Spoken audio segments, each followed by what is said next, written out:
Lauren is my name. I used to believe that I had it all figured out. A young boy, a spouse, and a solid position as deputy head of finance at a large corporation. Although we weren't wealthy, I believed that we were content. Tom, my spouse, was a salesman for electronics. Therefore, his income was inconsistent. He would receive a hefty wage in certain months and barely make ends meet in others. However, we managed to make it work. We had been accumulating money to purchase a house for 7 years. I was adamant even if it wasn't easy. We deposited every extra dime into our savings account. Instead of dining out, I would cook at home, clip coupons, and purchase generic brands. Sometimes Tom would complain, but I believed he understood. That Sunday afternoon, it all came crashing down. Once more, we browsed through real estate listings on the internet. Tom's eyes brightened as he gestured toward the television. "Lauren, have a look at this one. It's flawless." I took a closer look. I have to confess, it was very lovely, roomy, contemporary, and with a large backyard. But my heart fell when I saw the price tag. "We can't afford it, Tom. It's much beyond our means." We'd had this conversation before, so I was expecting him to sigh and go on. But something inside of him gave way this time. He said, slamming his laptop shut, "Of course we can't afford it. We never have enough money. You just keep saving, saving, saving." Now he stood up and paced the space. "For Jimmy's schooling in the home, but where's the payback, huh? When will we be able to truly appreciate life?" "Tom, calm down." No, I refuse to give up. "Lauren, I'm tired of this. Sick of living on a tight budget, tired of never traveling someplace pleasant, and tired of dressing in the same old clothing every year. I'm worthy of better than this. I ought to have a better spouse in life." His remarks felt like a blow to the face. Tears were prickling in my eyes and my cheeks were burning, but I forced myself to swallow and didn't let them fall. "Tom, please," I responded, attempting to seem nonchalant. "Just inhale deeply. We must exercise patience since we are nearly there with our savings. Just relax and let's have a conversation about this." I was mistaken to believe that by soothing him with my words, we might have a reasoned conversation. With a furious expression on his face, Tom walked out of the room, slamming the door so forcefully that the windows trembled. After Tom's tantrum, I was under the impression that things would improve, but I couldn't have been more mistaken. Tom returned home the following day, filled to the brim with expensive clothing and a brand new wristwatch. I looked at him, perplexed. "What's all this?" I inquired. With a daring sparkle in his eye, he shrugged. "Just taking care of myself." "Do you have an issue with that?" I bit my tongue so as not to incite another quarrel. However, things only grew worse in the next weeks. Tom began squandering his whole salary on costly electronics, upscale dining, and hangouts with his friends. I couldn't contain myself any longer as he was leaving the house that evening wearing a brand new suit. "Tom, how are our savings doing? The residence?" His face steely, he turned to face me. "Lauren, life is too short. I have finished putting money aside for an uncertain future. Right now, I want to live." "But what about Jimmy's education?" I applied pressure. Tom sneered. "I accomplished well despite my parents not being able to afford my schooling. He's eligible for loans and scholarships. Besides, there's no need to squander money buying a house. We can continue renting." I was conversing with someone I didn't know well. The man I married was not this one. Tom became increasingly extreme in his actions as the weeks stretched into months. He began going out late almost every night. He would occasionally have unexpected business trips on the weekends, which had never happened in his years of employment with the company. Additionally, living with him at home was like living with a continuous critic. At meals he would snap, "Do you have to chew so loudly?" He would remark, "That dress makes you look frumpy," while I was getting ready for work. He used to throw his dirty socks on the floor and grumble, "Can't you keep the house cleaner?" Every day. I could feel myself getting smaller and smaller beneath his relentless criticism. I made an effort to communicate with him and find out what had changed, but all he did was roll his eyes and turn to go. Half a year. 6 unpleasant, protracted months of this new normal. My life was so unlike the one I knew before. The cozy, loving house I believed we had created together had become unfriendly and icy. One evening, I finally had enough. Tom had just done giving me a hard time over the supper I had prepared, which was once his favorite. "Tom," I said, my voice quiet but firm, "I think we need to live separately for a while." I expected an argument, maybe even remorse. What I didn't expect was the look of relief that washed over his face. "Yeah," he said, nodding. "I think that's a good idea." His easy agreement felt like a punch to the gut, but it also confirmed what I had been fearing for months. The man I loved, the life we'd built together, was already gone. The days after Tom left were a strange mix of loneliness and peace.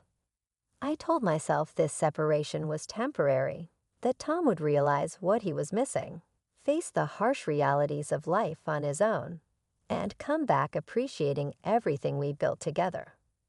I was so naive. It was a Tuesday evening when my phone started buzzing nonstop. At first, I ignored it, focusing on helping Jimmy with his homework. But when the notifications kept coming, I decided to check. The moment I opened my social media app, my heart stopped. There at the top of my feed was a photo that shattered my world. Tom, my husband, was standing on a yacht, his arm wrapped around a stunning blonde with legs that seemed to go on forever. They were both grinning, the blue sea stretching out behind them. But it was the caption that really got me. "Starting a new life." I retreated to the kitchen, my hands shaking as I scrolled through the comments. Friends, family, coworkers. Everyone was asking the same thing. "Who's that woman with Tom?" Then 5 days after the photo appeared, there was a knock at the door. I opened it to find Tom standing there, looking tan and happy, happier than I'd seen him in years. "We need to talk," he said, brushing past me into the house. I followed him into the living room, my heart pounding. "Tom, what's going on? Who was that woman in the photo?" He turned to face me, a smirk on his face that made my stomach turn. "That's Vanessa, my girlfriend." The room seemed to spin. "Girlfriend? But we're married." "We're just separated. Come on, Lauren." He cut me off. "Let's not pretend our marriage has been over for a long time. Vanessa and we've been together for 6 months now." 6 months. The timeline clicked into place. His sudden change in behavior, the late nights, the business trips. I felt sick. "She's rich," Tom continued, oblivious to my distress. "And fun. She doesn't pinch pennies or obsess over saving. She lives for today." Plus, he added with a cruel smile, "She's a hell of a lot more interesting and beautiful than you." I want to marry Vanessa, start fresh. I nodded slowly. In that moment, I realized our marriage had been over long before this conversation. Maybe it had been over the moment he'd slammed the door 6 months ago. "Okay," I said, my voice steadier than I felt. "If that's what you want, we'll get a divorce." Tom looked surprised, like he'd expected a fight, but I was done fighting. As he left, already on the phone with his lawyer, I sank onto the couch. The divorce proceedings were a blur of paperwork and legal jargon. Tom and I agreed on joint custody of Jimmy.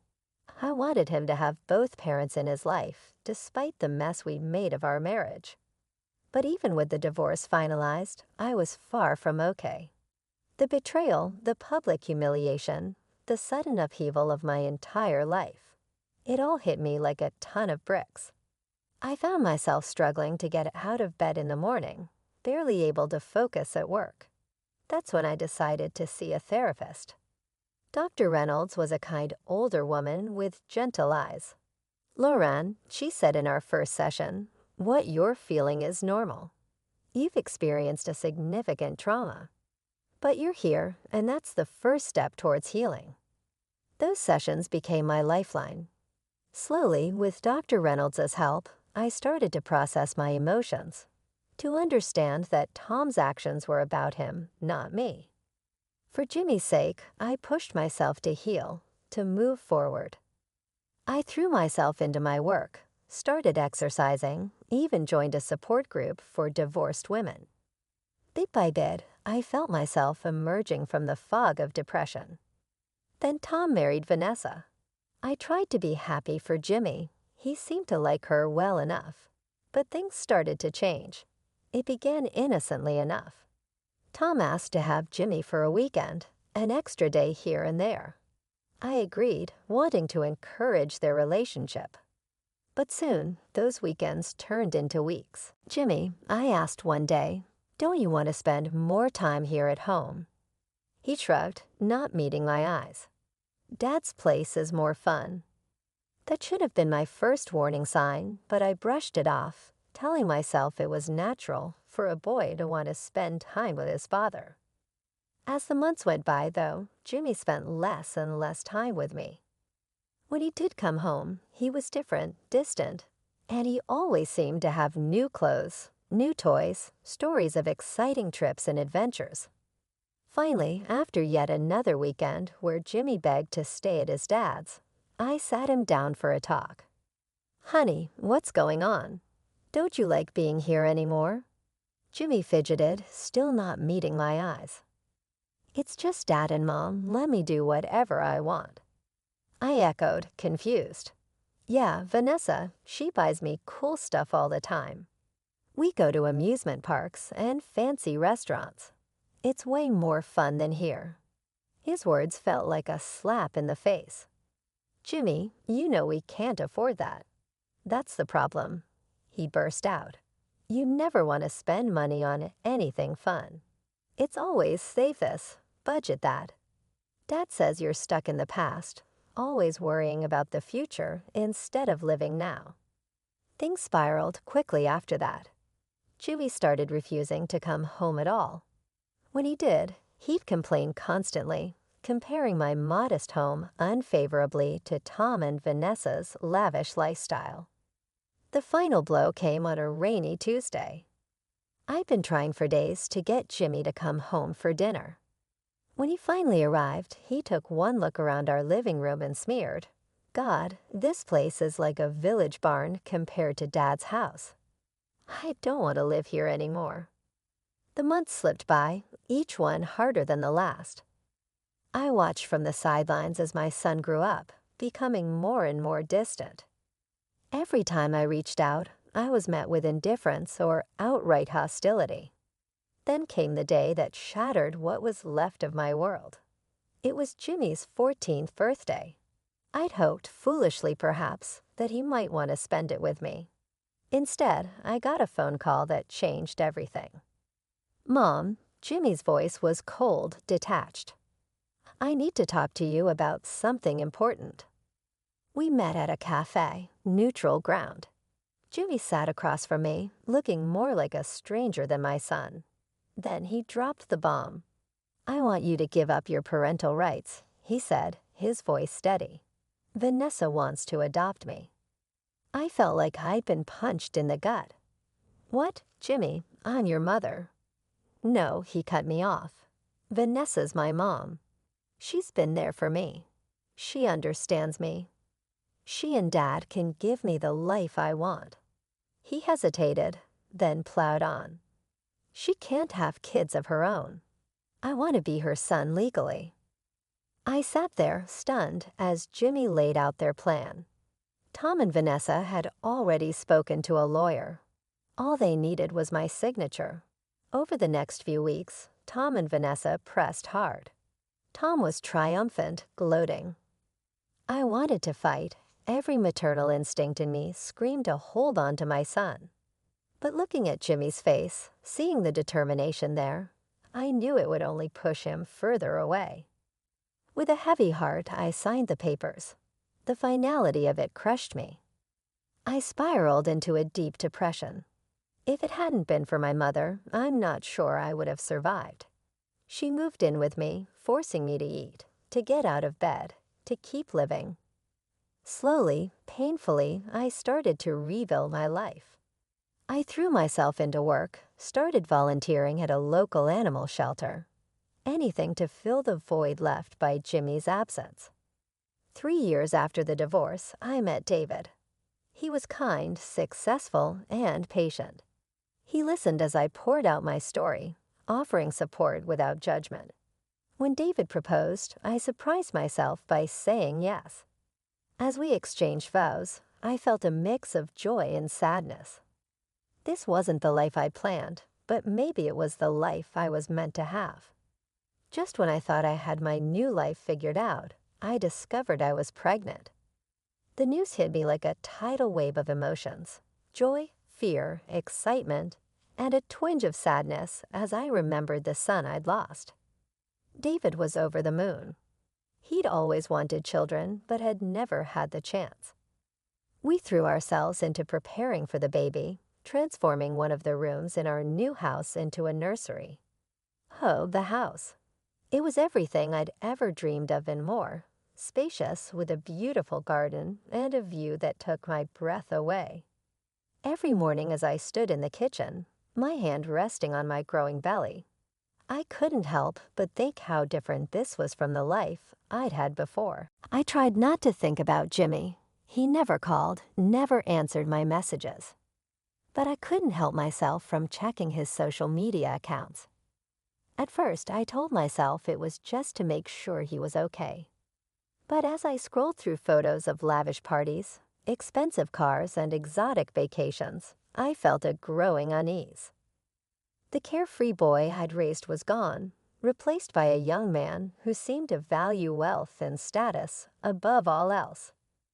I watched with a heavy heart as he posted about peasants who couldn't afford designer clothes or complained about having to interact with common people at events.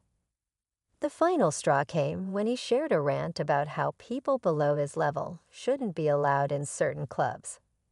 That day, with tears in my eyes, I unfollowed his accounts. It hurt too much to see what he'd become.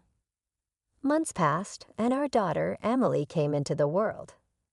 As I looked into her tiny face, I silently promised her that I would never let her go, never let anyone take her from me.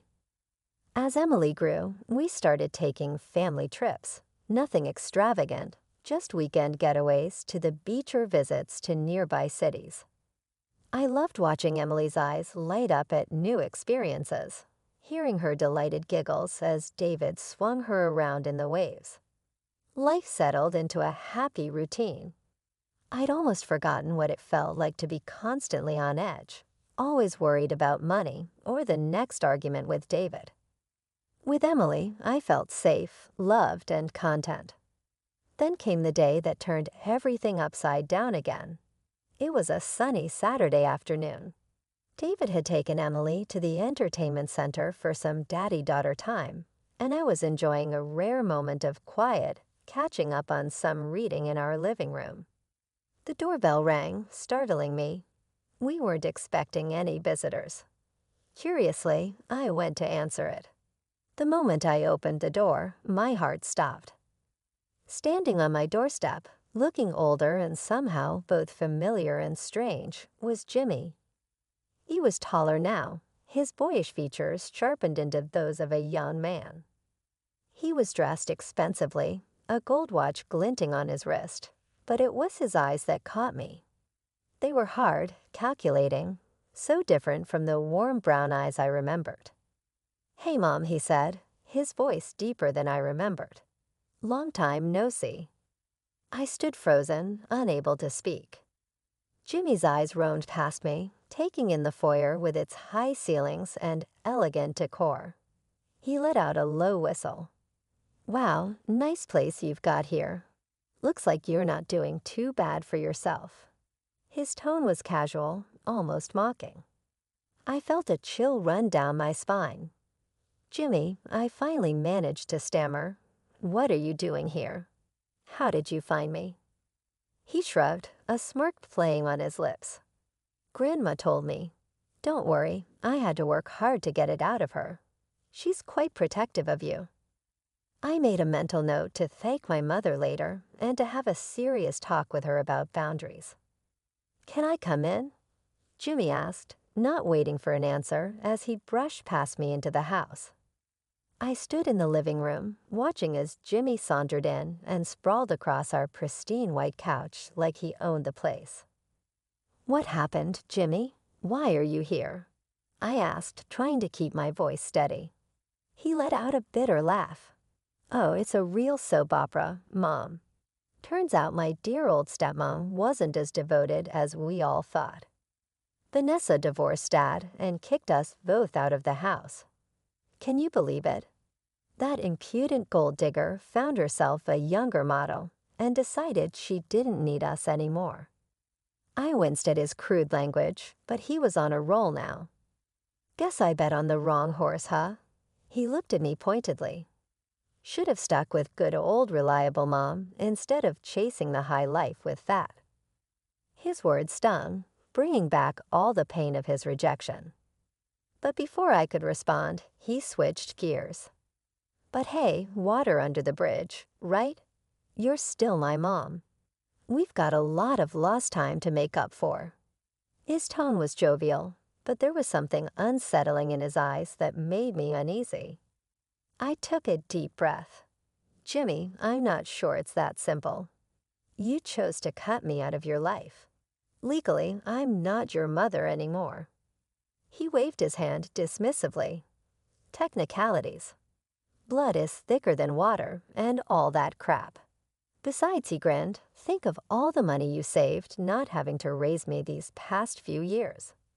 It's only fair you share some of that now, right? Right. And there it was, the real reason for his sudden reappearance in my life. I'm sorry, Jimmy, but I can't just give you money, I said firmly. I have responsibilities here. I have a daughter to raise. Oh, so you replaced me, huh? He interrupted his laugh, ugly and bitter. Got yourself a shiny new kid and forgot all about your firstborn. I felt my temper rising, but fought to stay calm. It's not like that, Jimmy. Look, if you need help, maybe I could talk to David about getting you a job. A job, he scoffed, cutting me off again. I don't need a job. I need cash. Come on, Mom, you owe me. I don't owe you anything, I said, my voice finally hardening. You made your choice years ago. I'm sorry you're in a tough situation, but I can't just hand over money to you. His face darkened, all pretense of friendliness vanishing. You selfish fat witch, he snarled, jumping to his feet. Dad was right to leave you. You're nothing but a nasty old hag who cares more about her bank account than her own son. Before I could respond, he stormed out, slamming the door so hard a picture fell off the wall. I sank onto the sofa, my legs no longer able to support me. Tears welled up in my eyes, spilling over as great heaving sobs racked my body. This angry, entitled young man. How could this be my Jimmy? Where had I gone wrong? Was this my fault for not fighting harder to keep him? Or was this the inevitable result of the lifestyle Tom and Vanessa had given him? I don't know how long I sat there crying. All I know is that when I heard David's key in the lock, I hurriedly wiped my eyes, not wanting to worry him or Emily. But as soon as David walked in, Emily toddling beside him, he took one look at my face and knew something was wrong. Lauren, what happened? He asked, concern edged on his features. I looked at my husband, then at my daughter, Her innocent face turned up to me in confusion at seeing Mommy upset. In that moment, I made a decision. This was my family now. Jimmy had made his choice long ago, and I couldn't let his reappearance destroy the life I'd rebuilt. The morning after Jimmy's unexpected visit, my phone rang. It was my mother, her voice a mix of worry and excitement. "Lauren, Jimmy came to see me. He needed money, so I lent him some. I thought you'd want to know he's okay." My heart fell. "Mom, please refrain from giving him any more cash. The Jimmy we knew has changed. All he wants is easy money. He has no desire to labor. Make me a promise that you won't give him any more." I hung up the phone and sat with my head in my hands at the kitchen table. I knew that this wasn't the end. As expected, my mother called again a few days later, sounding much more worried. Jimmy had returned and was requesting more cash.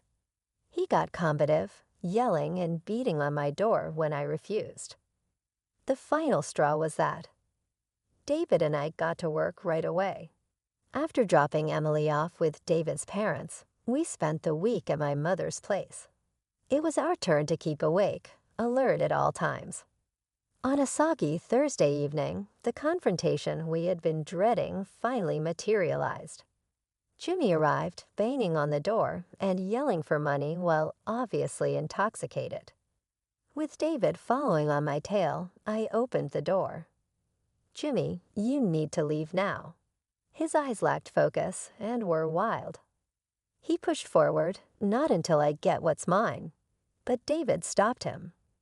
Jimmy stumbled and said, "I'm warning you. I'll make you all sorry if you don't give me what I want." David then made a police call.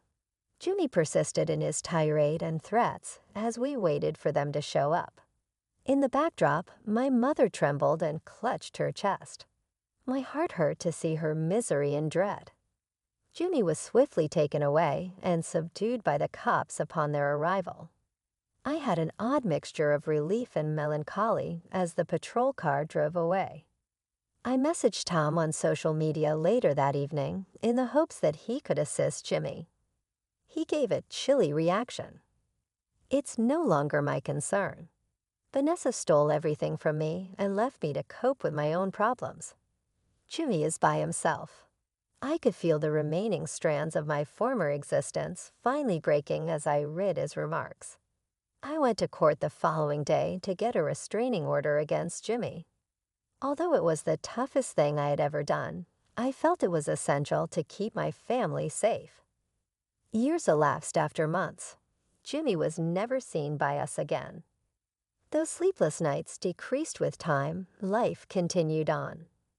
Occasionally, I would lay awake at night, wondering where he was and whether he was okay. As Emily developed into a bright and inquisitive little child, David's business prospered. I experienced a deep sense of tranquility one Sunday afternoon when I watched David pushing Emily on the swing in our backyard. My life was now like this, not flawless but full of joy, laughing and love.